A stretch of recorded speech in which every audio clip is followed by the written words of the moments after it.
Salut tout le monde, bienvenue sur If We Speak pour notre deuxième interview avec un plateau un peu plus élaboré que lors de la première. Aujourd'hui, je suis avec Alexis qui a rejoint il y a peu l'équipe. Salut. Bonjour Alexis. Bonjour, bonjour Simon. Et aujourd'hui, on vous a amené un superbe invité. Il est journaliste à Téléfoot.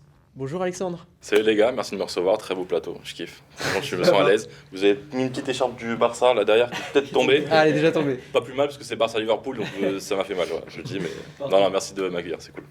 Il n'y a pas de souci. Et pour ceux qui ne te connaissent pas, est-ce que tu peux nous présenter ton parcours avec tes 3 sportifs préférés? Ah, les trois, déjà c'est le premier dilemme là, faut que j'en fasse trois. Non, bah déjà je m'appelle Alexandre Halal, je suis journaliste de sport du coup depuis 5 ans maintenant officiellement. J'ai 27 ans et mes trois sportifs préférés, je suis obligé de te dire Léo Messi, évidemment. Le GOAT. Je suis obligé de... Le GOAT, merci, ça valide, ça vient. Rafa Nadal, évidemment, qui est là sur la une de l'équipe. Hein, donc j'ai encore un peu le cœur brisé, puisqu'il a annoncé sa retraite il n'y a pas longtemps. Et en parlant de retraite, je vais te dire Andrés Iniesta aussi, parce qu'il a aussi annoncé sa retraite. Vraiment, quand on a préparé l'interview, on s'attendait à ces 3 réponses. Ah bah voilà, Mais je suis prévisible, je suis naze, voilà. Mais bon. 2 footballeurs, un tennisman. Un tennisman, ouais. C'était les sports que tu suis le plus? Ouais, en vrai, foot, basket, tennis, c'est les trois vraiment que je suis avec attention. Après, je suis obligé de m'intéresser un peu à tout ce qui se passe. Mais ouais, foot, tennis, basket, allez, dans l'ordre. Et on voudrait savoir à partir de quand tu as su que tu voulais travailler dans le sport et aussi dans le foot plus particulièrement. Alors, en fait, j'ai toujours voulu faire un métier en rapport avec le sport, en fait. Mais j'ai eu la chance que petit, on m'a dit, vas-y, il faut que tu fasses un métier que tu aimes. Tous les matins, il faut que tu te lèves avec l'envie d'y aller, etc. Et qu'est-ce qui me donnait envie de me lever tous les matins? Le foot et le sport en général. Donc, évidemment, footballeur pro, c'était la première option. Mais malheureusement, j'étais nul, quoi. Donc, non. Ah, d'accord. Non, pas de croisé. Non, par contre, j'ai eu beaucoup de blessures à la cheville, mais c'est absolument pas ça qui m'a empêché de percer. Ouais. Donc, je voulais rester quand même dans le milieu du foot, dans le milieu du sport. Et pour moi, le plus haut que je pouvais atteindre dans mon objectif, c'était journaliste. Et au départ, je pensais que c'était inaccessible. En mode, bah non, mais journaliste, c'est pas pour moi, etc. Et petit à petit, je me suis dit, bah pourquoi pas, tiens, pourquoi pas ça. Et puis, au final, c'était un peu comme une évidence de dire, bah oui, en fait, parler de foot et de sport tous les jours, c'est ce qui me plairait.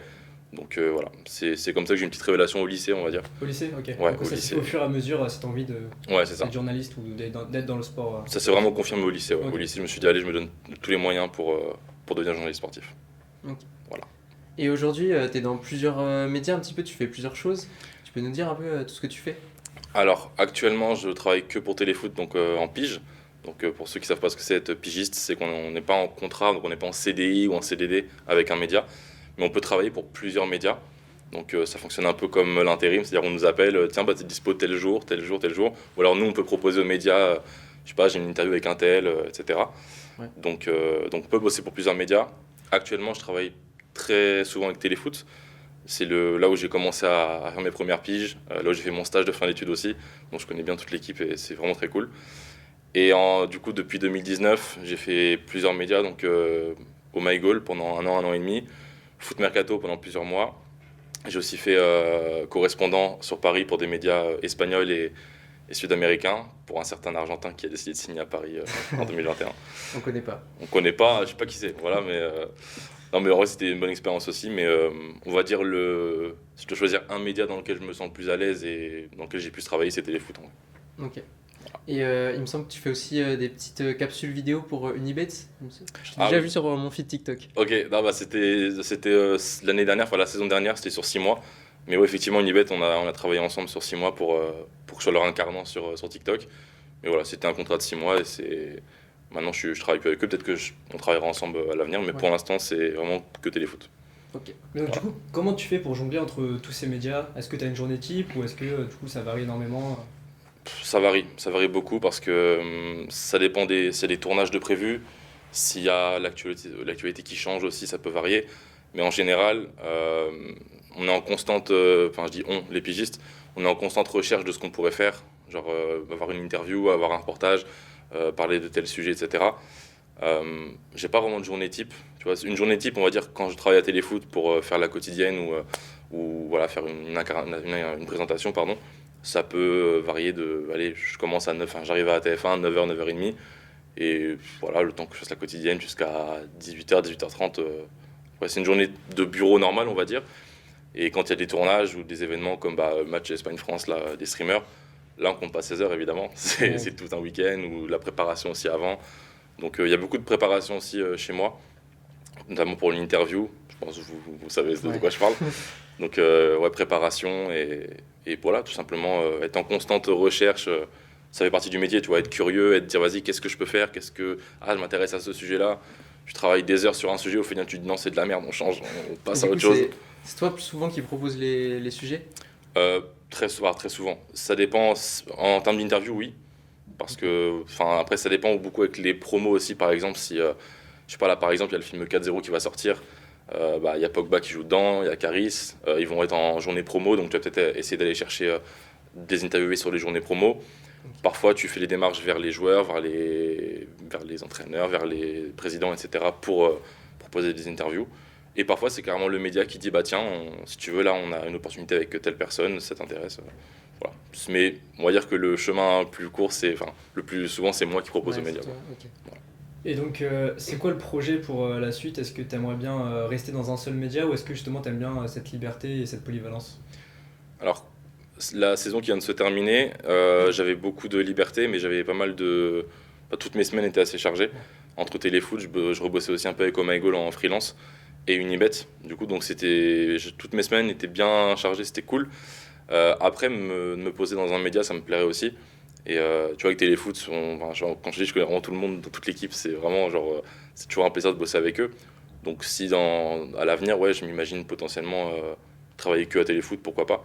Après, il ne faut pas se fermer, aucune porte, quoi, surtout dans ce métier. Et du coup, justement, chez Téléfoot, tu es plus sur la chaîne YouTube ou tu as aussi des connexions avec l'émission du dimanche Alors, en fait, on travaille main dans la main à deux rédactions. Tu as la rédaction de l'antenne, donc qui bosse pour l'émission du dimanche, et la rédaction digitale, qui bosse pour la chaîne YouTube et les réseaux sociaux. On travaille main dans la main, mais on va dire que c'est deux rédactions distinctes. Donc, moi, je suis très souvent, toujours sur le digital. Et quand je travaille avec l'antenne, c'était surtout il y a quelques années, quand je faisais l'interview de l'invité du dimanche de l'émission de Téléfoot pour les réseaux sociaux. Donc là encore, c'était plus pour le digital. Okay. Mais jusqu'à maintenant, j'ai pas encore eu l'occasion de travailler, je sais pas, faire un reportage pour l'émission du dimanche, de faire un sujet, poser ma voix ou quoi. Pour l'antenne, pour l'instant, j'ai pas eu l'occasion de le faire. Mais du coup, tu les croises quand même tout le temps, vous êtes dans les mêmes locaux et tout ça? Ouais, bien sûr, ouais. On se croise quasiment tout le temps dès que je vais à TF1. Grégoire Margoton? Il est très très sympa. Bichente aussi? Ouais, Bichente, vraiment, Bichente, c'est quelqu'un qui est aussi pro que cool en fait. C'est au tout début, quand j'ai commencé vraiment à piger à Téléfoot, je faisais l'œil de Lisa. C'était un format YouTube où c'était du coup Bichente qui donnait son avis sur des sujets d'actu. Et c'est moi qui m'occupais de préparer les sujets et lui poser des questions. Et je sais plus, il y a eu une actu qui a changé, mais genre le dimanche matin. Et nous, on faisait ça dimanche après l'émission. Et je sais plus, je lui dis ouais, Bichente, excuse-moi, t'as vu l'info, j'imagine. Du coup, on va changer l'interview, on va plus parler de ça. Il m'a fait ah, donc on change tout là? Je dis ouais. Il me dit attends. Vraiment, il se pose pendant 30 secondes, c'est très long, 30 secondes devant moi comme ça, j'étais en train d'attendre. Il me fait ok, c'est bon, c'est bon. Et j'ai dit mais pourquoi? Finalement, je réfléchissais à ce que j'allais dire et tout. Et après, je lui pose des questions et il déballe. Donc vraiment très cool et très très pro surtout. Ouais. Parfait. Ok. C'était un rêve Téléfoot ou pas du tout? Un rêve, en fait, c'est que je m'imaginais pas nécessairement me dire ah, je serais à Téléfoot, ce serait un rêve. Mais ouais, ça fait toujours quelque chose quand la première fois que je suis allé à la Tour TF1, me dire je passe un entretien pour un stage, sachant que tu as fait 40 milliards d'entretiens de stage, ça s'est bien passé à chaque fois, mais à chaque fois la réponse c'est non. Et là, ouais, la première fois que je suis allé à la Tour TF1, ça m'a fait un truc et je me dis putain, imagine, genre là, je bosse à Téléfoot. Et pareil, les premiers jours, pareil, quand on m'a dit bah c'est bon, tu viens bosser avec nous, j'étais trop content. Donc peut-être pas un rêve, mais ouais, c'était très, très impressionnant au départ, quoi. Ok. Tu nous as aussi dit que tu travaillais aussi pour des chaînes espagnoles et sud-américaines. Elle s'est faite comment la connexion?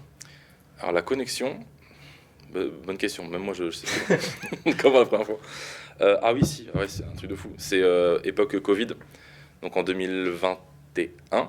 Donc quand la Ligue des Champions a repris, c'était les matchs à huis clos évidemment. Et certains médias étrangers, notamment sud-américains, ne pouvaient pas envoyer leurs journalistes sur place à Paris, avec les avions, etc. Et donc des boîtes de production, notamment une boîte de prod qui bosse à Madrid, s'occupaient de gérer les relations entre les journalistes et les médias sur place. Et c'est littéralement l'ami d'un ami qui m'a appelé, que je ne connais pas du tout, qui est, je peux le dire, qui est Gary De Jesus, qui est un journaliste franco-portugais, que j'embrasse au passage, parce que c'est grâce à lui que j'ai fait ça. Il m'a dit ouais, t'es Alex Halal? J'ai dit ouais.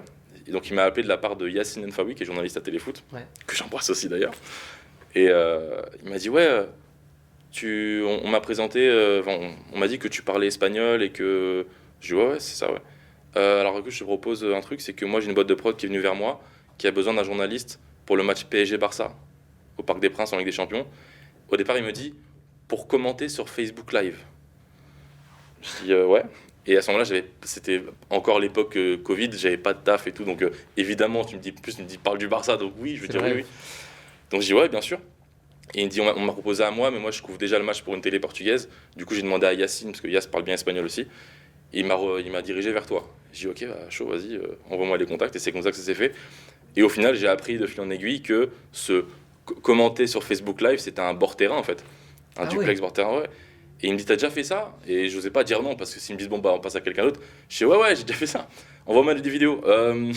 J'ai pas envoyé de vidéo, mais je dis, bah, tiens, j'ai une quotidienne de téléfoot, c'est pas du tout un bord-terrain. Mais du coup, ils m'ont fait confiance et merci à eux. Et j'ai pu faire un bord-terrain en duplex, PSG-Barça, 1 heure avant le match, bord-terrain, interviewer les joueurs après. Oh, la folie. Tout s'est bien passé? Non, mais non, enfin, là actuellement, je dis ouais, tout s'est bien passé parce que c'est un bête de souvenir et tout. Évidemment, tu te dis toujours, ah, j'aurais aimé dire ça, j'aurais aimé mieux faire ça, mais c'est la première fois que je faisais ça. Et je l'ai fait du coup, 2021, j'avais même pas 24 ans encore. Donc, normalement, tu fais ça plus tard avec plus d'expérience. Donc, j'ai pu faire un bord-terrain un PSG-Barça en Ligue des Champions. Après, j'ai fait PSG-City, la demi-finale. Donc là, c'est moins bien passé parce que j'ai eu une galère de câble et j'ai pas pu être en direct. Mais donc là, c'est vraiment mal passé. Mais ouais, c'est une expérience de fou. Et du coup, la connexion s'est fait comme ça, à cause ou grâce au Covid, quoi. Voilà. Et du coup, tu as aussi couvert l'arrivée de Messi à Paris pour ces chaînes. Ouais. Comment ça fait d'être fan du Barça et de devoir le couvrir en même temps en tant que journaliste? Je te cache pas que ça m'a fait mal. Hein. Ça m'a fait très mal parce que je me souviens encore du jour où il y a le communiqué du Barça sur Twitter, Messi ne continuera pas au Barça. J'étais avec littéralement un maillot du Barça chez moi, comme ça, dans le noir, je sais quoi, bon. Et dès le lendemain, on m'a appelé, la boîte de prod, tiens, du coup, Messi va arriver à Paris. Et je dis, vous êtes sûr? Moi, je voulais pas y croire encore. Je dis, vous êtes sûr? Ouais, bon, ok. Donc ouais, on a besoin de toi. Alors, beaucoup de journalistes étaient mobilisés. Là, ils m'ont dit, tu feras un peu de tout. Tu seras à l'image, donc en duplex, et tu seras aussi GRI, donc cadreur pour des collègues. Je dis, vas-y, pas de souci. Et donc toute la semaine où il est arrivé, donc le jour où il arrive au Bourget, jusqu'au premier entraînement, jusqu'au premier match, j'étais en train de le suivre, donc suivre le PSG, etc. C'était des journées très très chargées. Mais en fait, le fait de le vivre de l'intérieur et être au contact avec tout ça, j'ai un peu oublié qu'il partait du Barça. Bon, c'était difficile, mais je me suis dit, bon, au moins je le vis vraiment aux premières loges, quoi. Ça reste pas un mauvais moment Non, j'en garde un... Et je vais le dire, j'en garde un bon souvenir, malheureusement, mais oui, non. Non, ouais, en termes de travail, c'était ouf. Et justement, en parlant de Messi, tu as pu rencontrer de nombreux joueurs donc grâce à ton métier. Est-ce que tu gardes des anecdotes sur certaines rencontres Est-ce que tu en as en tête Ouais, alors là, dit comme ça, ça va être compliqué à retrouver. Non, tu vois, on parlait de Messi, j'ai pas pu l'interviewer, mais j'ai pu filmer son interview quand il remporte son 7e ou 8e ballon d'or. 7e ballon d'or en 2021 du coup. Et en fait, tous les journalistes accrédités au ballon d'or sont dans une même salle, conférence de presse, etc. Et parmi tous ces journalistes, il y a 4 médias qui ont la golden position, ce qu'ils appellent. Ils interviewent tous les lauréats de la soirée. Dès qu'il y a un joueur ou une joueuse qui récupère un prix, il s'en va derrière, il passe, et après il va derrière la scène du Châtelet. Et là, ils ont 4 interviews avec des médias privilégiés. Et donc en 2021, Messi le remporte. Et moi, je ne sais pas encore qu'on va avoir des interviews privilégiées. Et mon collègue argentin, qui s'appelle Arturo Goulian, qui est donc journaliste pour TNT Sports là-bas, il me dit donc là, Alex, t'étais prêt pour ce soir et tout? Je dis ouais, moi je suis comme un gosse. Je dis, ouais, c'est cool. Il me fait non, mais tu vois, on va avoir une interview avec chaque lauréat et tout. Et moi, comme un con, je me dis non, mais on va pas avoir Messi en interview. Genre, on va avoir, oui, le meilleur jeune, machin. Il me fait ouais, machin. Donc, tu vois, pour Messi, il commence à parler de Messi. Et j'ai donc on va vraiment l'avoir. Il me fait oui. Je dis ok. Et effectivement, on a eu Pedri qui a eu le trophée Copa, Alexia Putellas, Lewandowski, Donnarumma, c'était fou. Ouais. Et à chaque fois qu'un joueur venait derrière la scène, pendant que la cérémonie continuait, il y avait 2-3 personnes qui l'accompagnaient en mode sécu ou quoi.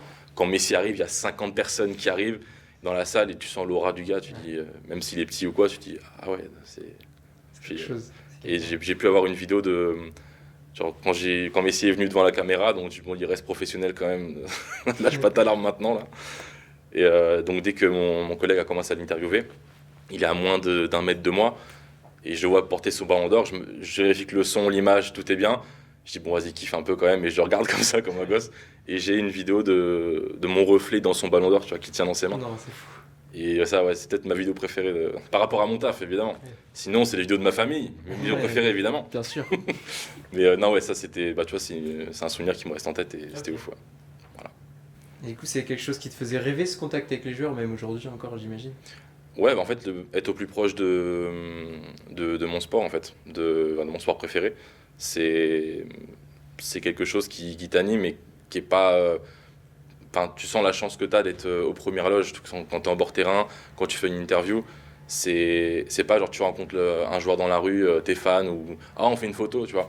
Là, c'est t'as le temps de discuter avec lui, d'aborder des vrais sujets, bon, théoriquement quand t'as le temps, mais ouais, d'être au contact, au plus proche du sport, c'est énorme. Donc c'est ça qui fait un peu rêver, ouais. Et donc parmi tous les matchs auxquels tu as pu assister avec ton travail, c'est quoi le match, c'est quoi le moment le plus fort que tu as pu vivre Sur un match, sur un match, ouais. hmm, Ou pas d'ailleurs, mais avec ton métier, quoi. le moment le plus fort, c'est une bonne question, ouais. Le moment le plus fort que j'ai pu vivre. On va peut-être dû te demander en off, qu'il réfléchisse un peu. J'avoue, quand on te prend au dépourvu, là. Non, bah après, moi j'avoue que bon, je le dis, mais pour me rappeler des trucs marquants et tout, genre sur l'instant T, je suis une merde. Et par contre, on va me parler d'un truc 5 minutes après, genre ah, mais oui, putain, pourquoi j'ai pas dit ça? Mais non, il y a plein de moments forts. Mais après, en termes de. Si je vais te dire quand même le reportage que j'avais fait à Tours, donc qui est ma ville de naissance, un reportage avec les frères Pogba, qui était en 2019, et c'était entre les fêtes, donc entre Noël et le Nouvel An. Ils organisaient un week-end de charité à Tours avec concert, dîner de gala et match et vente aux enchères. Et j'avais le contact de Mathias Pogba, que j'avais connu sur le plateau de Chiringuito quelques semaines avant. Et je lui explique un petit peu que je vais faire un inside avec lui. Ah ouais, super et tout, vas-y, chaud. Et Paul venait que pour le match. Parce qu'en plus, il était un petit peu blessé, etc. On ne savait pas s'il allait jouer. Et je me dis, bon, je suis avec Mathias, j'ai vu Florentin aussi. Paul, je sais pas si on va l'avoir en interview parce que bon, c'est quelqu'un d'autre quand C'est un même. autre niveau. Ouais. Voilà, et il va venir avec 45 milliards d'agents qui vont me dire bah non, c'est mort. Et au final, le Paul arrive pour le match, etc. Donc effectivement, il est un peu blessé, il joue pas, mais il faisait speaker et coach en même temps. Et il y a Enrica, qui est une de ses agents, enfin qui bosse avec son agence, qui repère la bonnette téléfoot, le micro. Et qui me dit ah t'es téléfoot et tout. Et là, quand ça me parlait de nom, j'en connaissais la moitié. Et je dis bien sûr, je les connais, c'est mes amis et tout. Et je dis, ouais, il y a moyen d'avoir Paul en vraiment 5 minutes après le match et tout. Il me fait, ouais, ouais, et tout, t'inquiète pas. Ok. Et je suis le seul média qui a pu avoir Paul et ses deux frères, donc vraiment les frères Pogba, pendant 5 minutes, mais juste les avoir eus, c'était énorme. Sachant qu'il y avait à Tours, bon, on n'a pas l'habitude d'avoir des événements, mais oui, des événements comme ça. Donc dès que le match est terminé, un peu envahissement de terrain pour faire une photo avec Paul, son garde du corps qui le ceinture et qui tape un sprint dans le vestiaire avec lui. J'ai dû me faufiler pour passer dans le vestiaire, machin, c'était fou. Mais ça, c'était cool quand même, parce qu'à l'arrivée, t'es content de dire putain, j'y suis arrivé, j'ai pu avoir l'interview, et c'était un bon moment aussi. Donc voilà, ça fait partie d'un de mes moments forts qui me reste en tête, quoi. Et malheureusement, tu as dû vivre aussi des moins bons moments, on imagine. Oui. Comment tu as vécu un petit peu les polémiques au Eleven All Star où tu étais présent la semaine dernière? Alors, je tiens à dire que ce n'était pas un Eleven All Star. Ça, c'est Hamid qui l'a dit plusieurs fois. c'est vrai. Ouais, parce que c'est pas son orga, c'est vraiment l'orga DJ Mario. C'était. En fait, la fête a été gâchée, quoi. La fête a été gâchée. C'est en plus pour moi qui suis d'origine espagnole, un France-Espagne dans n'importe quel domaine, n'importe quel sport, c'est toujours déchirant pour moi. Là, c'est un match quand même où évidemment j'ai plus d'affection avec les streamers français. Il y a Yas qui est un de mes potes aussi qui joue. Donc évidemment, j'ai pas été pour l'Espagne. Mais je me dis si ça peut bien se passer, s'il peut pas trop y avoir d'insultes, etc. Bon, dès que les joueurs sont rentrés sifflés, oh putain, machin. Bon, c'est normal malheureusement. Mais j'avais prévenu mon cadreur qui était avec moi, Lino Jafferi, qui est du coup un GRI qui est basé à Madrid. Quand on avait préparé un petit peu le reportage, je lui ai dit bon, malheureusement, et ça me fait chier de le dire, faut se préparer à qu'il y ait une dinguerie raciste ou quoi, ou une bagarre à la limite. Il me fait ah, tu penses? Je dis oui, malheureusement, je pense que oui, faut se préparer, quoi. Et il m'a dit oh, je pense pas, même s'il y a de la tension, c'est quand même un match entre streamers, youtubeurs. J'espère que tu as raison. Et il y a eu de la tension, grosse ambiance, c'était très cool. Le match, voilà, l'Espagne mène 1-0 et j'oublie un peu. Je dis bon, c'est cool. En plus, on avait vu les supporters avant le match, c'était très familial. Il y avait des enfants qui venaient avec leurs parents côté espagnol. En plus, c'était le jour de la fête nationale de l'Espagne. Donc je me dis bon, il y a un contexte quand même qui est relativement cool. Peut-être qu'il n'y aura pas de dinguerie. Et malheureusement, il y a eu ce qu'il y a eu, quoi. Des cris de singe, des signes de singe de la part d'un supporter espagnol. Et j'ai eu la chance, entre guillemets, d'être à ce moment-là, où je vois Brooks marcher, il sortait du terrain, il était remplacé. Et à un moment donné, il regarde les tribunes, et je crois qu'il faisait les signes de cœur, parce qu'il se faisait insulter. Et à un moment donné, son visage, il change, et il pointe du doigt quelqu'un. Et là, c'est là où tous les journalistes, on s'est agglutinés, on dit qu'est-ce qui se passe, qu'est-ce qui se passe. Et voilà, il dit, il fait des signes de singe. Et de toute façon, l'équipe de France avait prévenu. Au moindre acte raciste, ils allaient quitter le terrain et le match reprendrait pas. Ouais, ils ont bien fait. Tu penses que c'est la bonne manière de réagir face à... Ouais, en fait, moi ce qui m'a aussi peiné, c'est que certains Espagnols n'ont pas pris conscience de la dinguerie en fait. Tu vois, DJ Mario, je l'ai eu après en interview, et je lui dis bon, félicitations pour la victoire, mais bon, on va pas se mentir, c'est une victoire un peu gâchée, un peu entachée quoi. Et il me dit ouais, bah forcément, quand il y a un comportement d'imbécile, bah faut le sortir du stade et faut continuer. Et après, genre, j'ai bégayé à l'interview parce que il m'a troublé. J'ai dit, mais comment ça, faut continuer? Genre en mode, ouais, c'est pas grave, quoi. Et certains Espagnols ont compris que c'était grave, notamment Coco DC, qui parle un peu français. Et lui, voilà, pareil, il voulait arrêter le match, il voulait pas reprendre. Et certains Espagnols se sont dit, non, non, mais on va reprendre, etc., on va parler. Et heureusement qu'ils ont parlé derrière. Mais ce que je trouve fou, c'est que Amine a dû mettre DJ Mario devant la scène en mode, Sinon, j'aimerais ils bien qu'il disaient parle. rien. Ah non, c'est ça. Et j'ai trouvé ça dommage que certains Espagnols ne prennent pas conscience de la dinguerie qu'il y a eu, quoi. Et comme vous l'avez dit, il faut pas laisser passer ça. Voilà. Et du coup, pour un peu finir sur plus des débats, on dit souvent en ce moment que le football est en déclin. C'est quoi ton avis sur ça? Alors, j'ai pas envie de passer pour un vieux con, quoi, tu vois. Mais après, je sais pas si je suis biaisé parce que, genre, je travaille dans le foot tous les jours, je mange foot, je bois foot, etc. Mais c'est vrai que quand je peux me permettre, genre, je travaille pas le lendemain, ou je suis à une soirée tranquille, machin, et qu'il y a un match, bon, pas match du Barça, mais qu'il y a un match, je sais pas, Ligue des Nations, machin, il y a aucun monde où je le regarde en mode, ah, un petit match tranquille. Non, jamais. Et je culpabilise un peu, je me dis, merde, je devrais être content parce que j'ai choisi ce métier pour ça aussi. Mais en fait, ouais, je sais pas si c'est le fait qu'il y ait moins d'artistes, on dit souvent, ah, c'est robotisé, c'est plus athlétique, Plus de etc. joueurs rapides, physiques. Varane l'a dit C'est sur ça. l'équipe il y a 2 jours. Bah, je trouvais son avis très intéressant. Il a raison. De toute façon, un mec comme Raphaël Varane qui parle de football, tu peux que dire qu'il a raison. Parce que tu peux pas dire, ouais, t'abuses un peu quand même. T'as pas une petite carrière. Si, il a une grosse carrière. Mais ouais, moi je suis un peu d'accord avec lui. Mais je pense pas que le football est mort et que ça y est, on va passer à un football robot, rapide, machin, etc. Par contre, je pense qu'on est proche de connaître un changement, que ce soit un changement de règles, un changement de durée de match, ou plus adapter le football à une nouvelle époque. Et peut-être qu'on verra d'autres types de joueurs ou un football un peu plus romantique refaire surface. Mais on est en une période, c'est vrai, peut-être pas de déclin, mais de creux, je dirais. Ok. Voilà. Et tu penses par exemple la Super League, dans ce contexte, ça pourrait être une bonne solution ou... Alors, la Super League, si ça peut ramener 1 milliard d'euros au Barça, moi je suis pour. Vraiment. Non. En fait, là on a vu avec la nouvelle formule de la Ligue des Champions, je sais pas ce que vous en pensez. C'est particulier, mais j'arrive pas à me dire oh, c'est nul, vas-y, c'était mieux avant. C'est pas nul, Voilà. mais déjà je trouve ça un peu bizarre qu'il n'y ait pas ce concept d'aller-retour. Oui.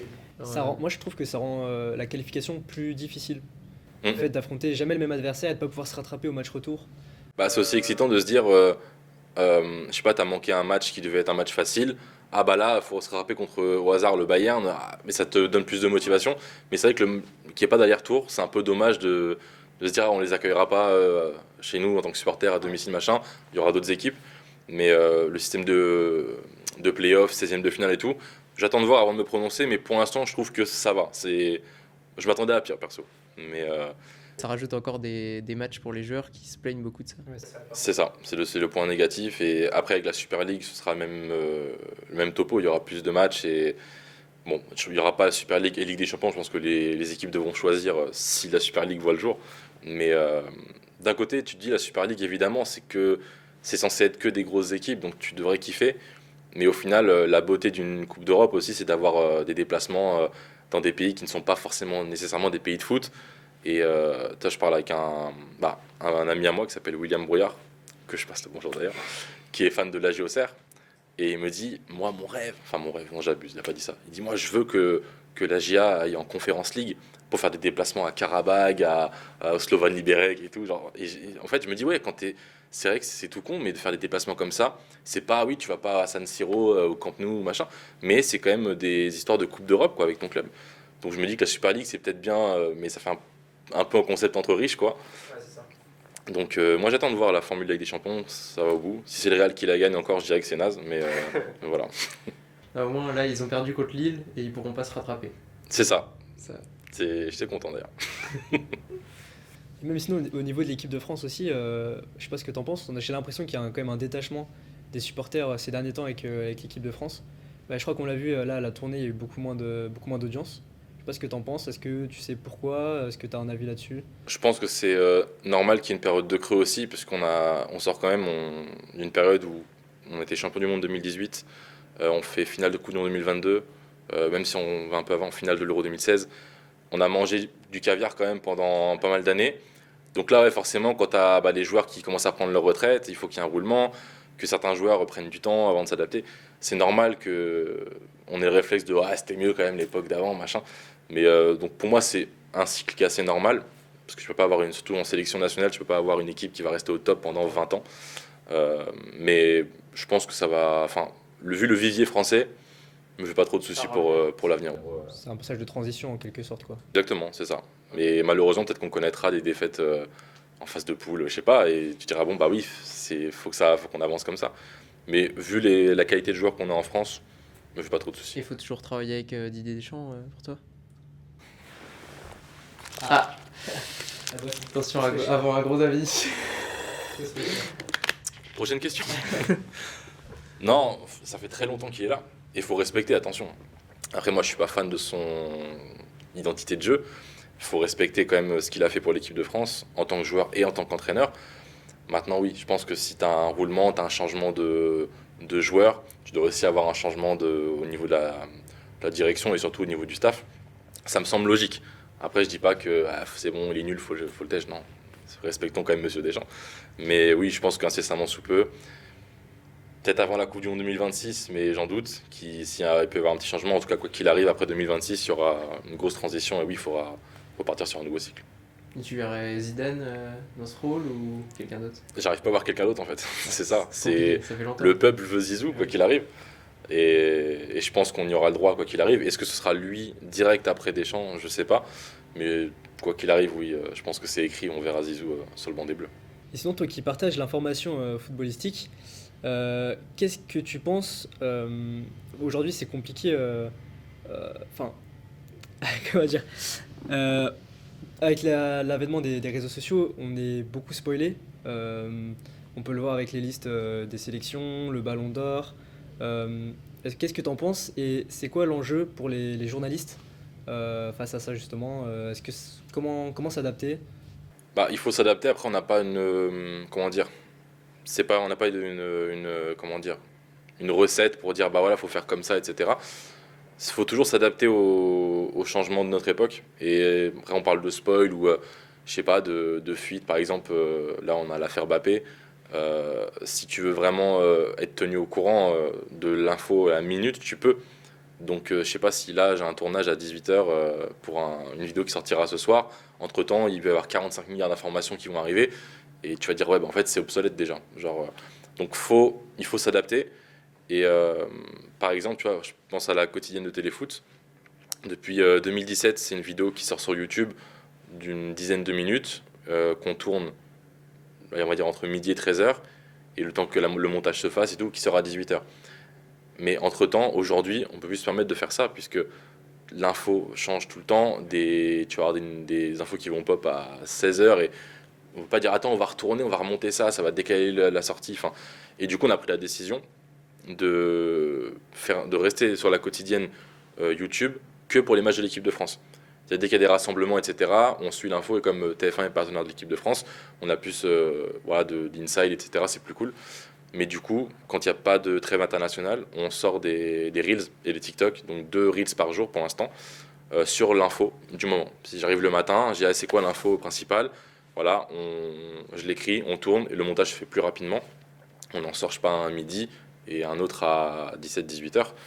Et c'est une manière de s'adapter, tu vois, de se dire au moins on focus sur 2 infos, ou alors sur 2 types d'informations.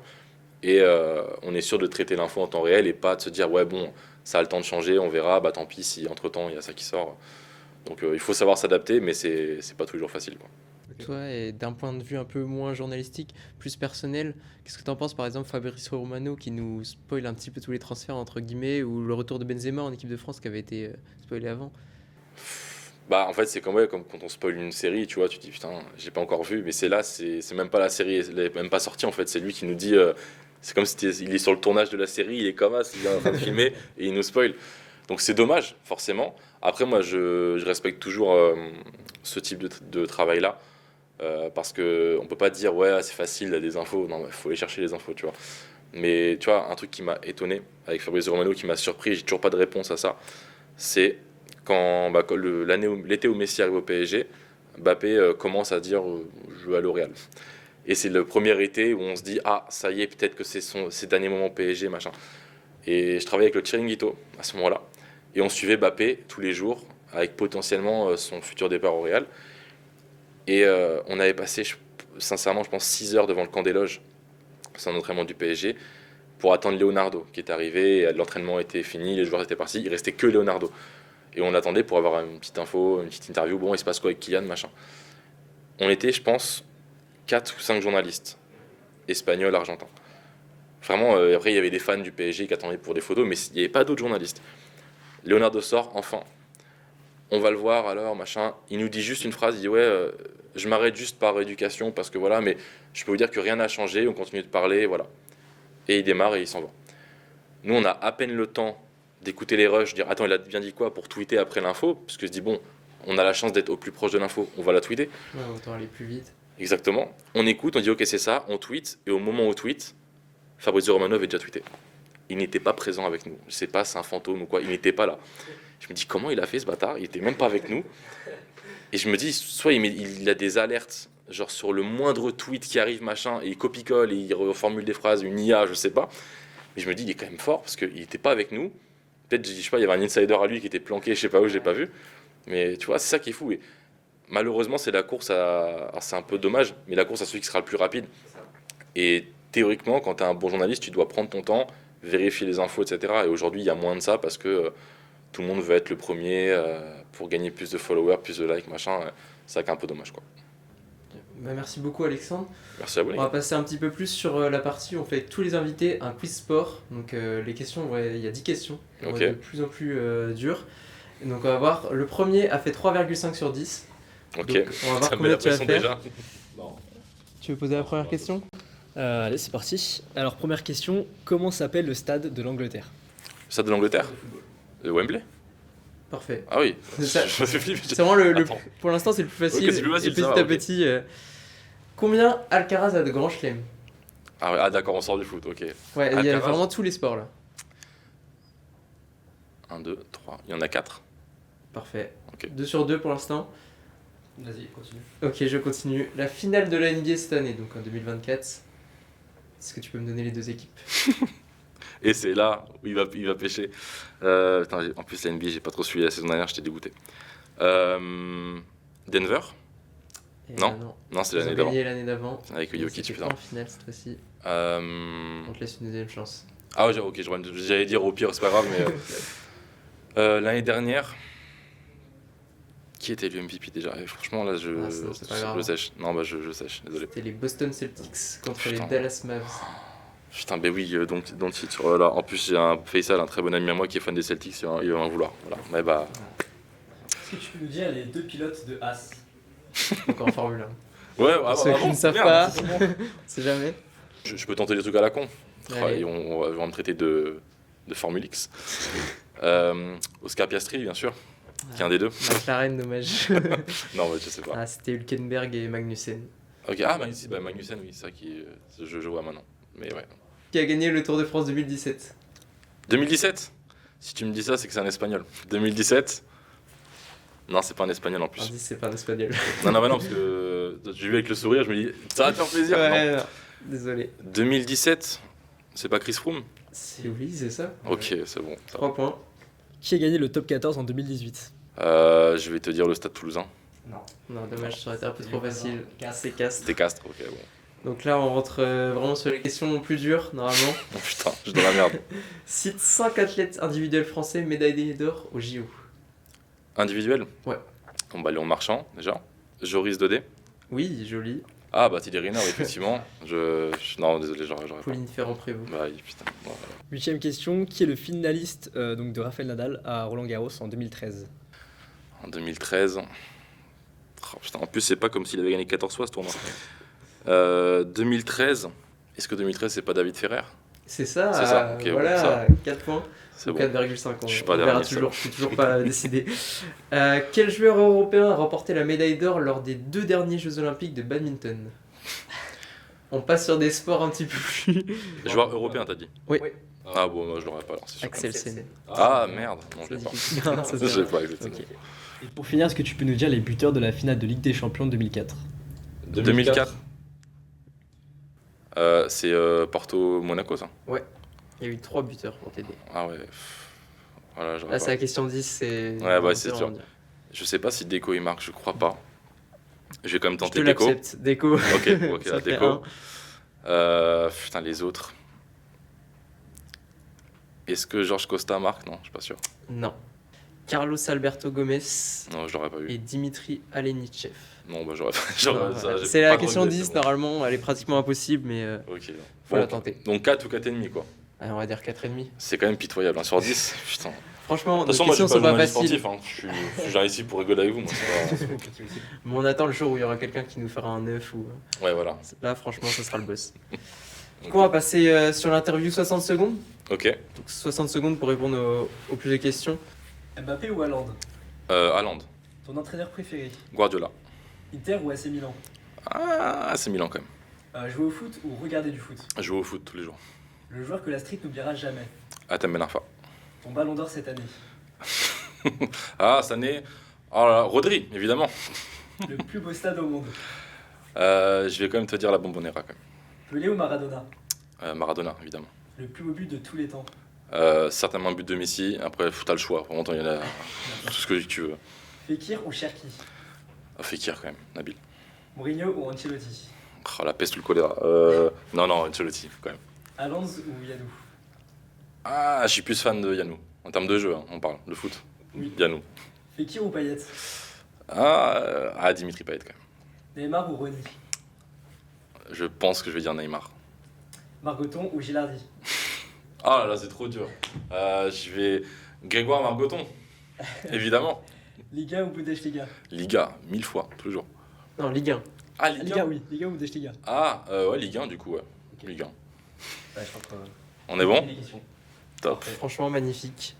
Et pour finir, on va reprendre notre concept qu'on a créé il y a 2 ans. Le qui concept s'appelle phare. le Réel ou Dose, Ok, qu'on nous a un petit peu piqué, je vais pas te mentir, sur les réseaux. c'est dégueulasse. On est vraiment là pour le reprendre. C'est horrible. Je suis avec Mais vous. bon, c'est des gars sympas, donc on accepte. Donc je vais te donner des avis, tu me dis réel si tu penses que c'est vrai, et dose si tu penses que c'est faux. Ok, vas-y. Est-ce que pour toi, Griezmann est une légende du football? Du football, pas de Du l'équipe football de entier. France, machin. Dose, quand même. Dose. Ouais. Légende de l'Atlético, légende de l'équipe de France. J'ai envie de dire donc légende du foot, quoi. Mais bon, légende du football, Peut-être son palmarès, il a pas de Ligue des Champions et pas de Liga. c'est ça. S'il avait, en plus, il y a un monde où en 2018 il peut prendre un ballon d'or, peut-être. Donc ouais, non, je vais te dire dose quand même. Ok. Ouais, je dis dose. Cherki a le potentiel pour devenir un des meilleurs joueurs du monde. Oh, dose 1000 fois, vraiment. Genre, attention, très bon joueur. On a un Lyonnais en régie qui a Ah. mis cette question. Franchement, je suis Non, d'accord non. avec toi. Non, par contre, vraiment, attention, c'est un joueur frisson. C'est-à-dire où tu te dis, il peut à tout moment nous faire vibrer, machin. Mais avec tout le respect, hein, c'est pas un Lamine Yamal, par exemple, tu vois. Ouais. Voilà, avec tout le respect, encore une fois. Et justement, on a une question sur Lamine Yamal. Est-ce que Yamal, du coup, a un meilleur début de carrière que Mbappé? Donc on prend pas à l'âge, puisque Mbappé a commencé un petit peu plus tard. Ah, donc, Vraiment ouais, les débuts de carrière. début de carrière, c'est compliqué, mais je vais te dire réel. Hein. Parce que Mbappé, en fait, c'est surtout en Ligue des Champions avec Monaco qu'il a vraiment commencé à éclabousser tout le monde et dire, ah putain, il marque contre Dortmund, City, machin. Mais il n'y avait pas ce regard, oh le phénomène, tu vois. C'était en mode, bon, un petit peu, mais genre, quand je regarde Lamine Yamal, je me dis, sur chaque ballon touché, t'attends, tu dis, oh, et ça fait un peu, avec toute proportion gardée, un peu avec Messi à ses débuts. Dès Ouais. qu'il a le ballon, tu sens qu'il peut se passer un truc.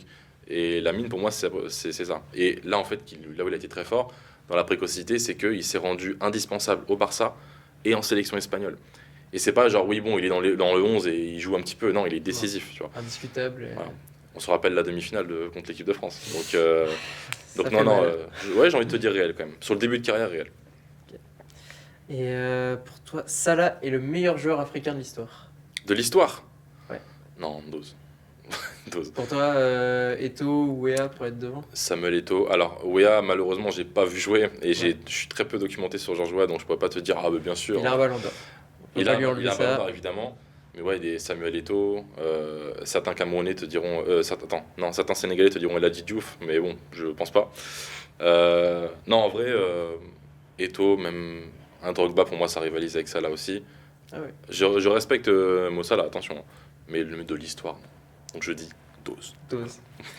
Et le dernier, est-ce que, là c'est vraiment pour toi, Vinicius serait le pire ballon d'or de la décennie depuis 2010? C'est un grand réel, oui, c'est le pire.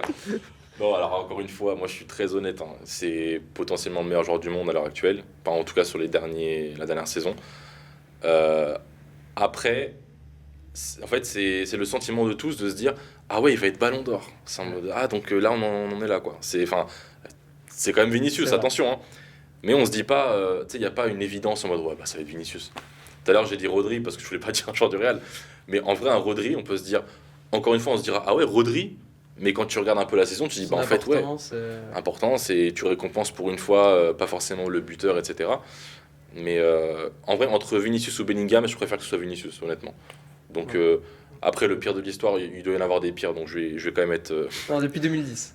Ah, depuis 2010? Ah, je croyais que c'était de Donc, l'histoire. Messi, Ronaldo, Modric. Ah, Modric, en fait, en 2018, j'aurais bien aimé le donner à Griezmann. Mais après, on va dire, ouais, il a gagné l'Europa League, c'est pas la LDC, Modric à côté. Bon. Mais en fait, j'ai une petite rancœur en moi de me dire que Modric a un ballon d'or et Iniesta n'en a pas, en fait. C'est Ça, on l'a tous, je ça pense. me déchire. Mais pour moi, il le méritait quand même. Après, c'est mon avis. Non, mais c'est, t'as le droit. Non, allez, Et j'adore Griezmann. je vais dire quand même un petit.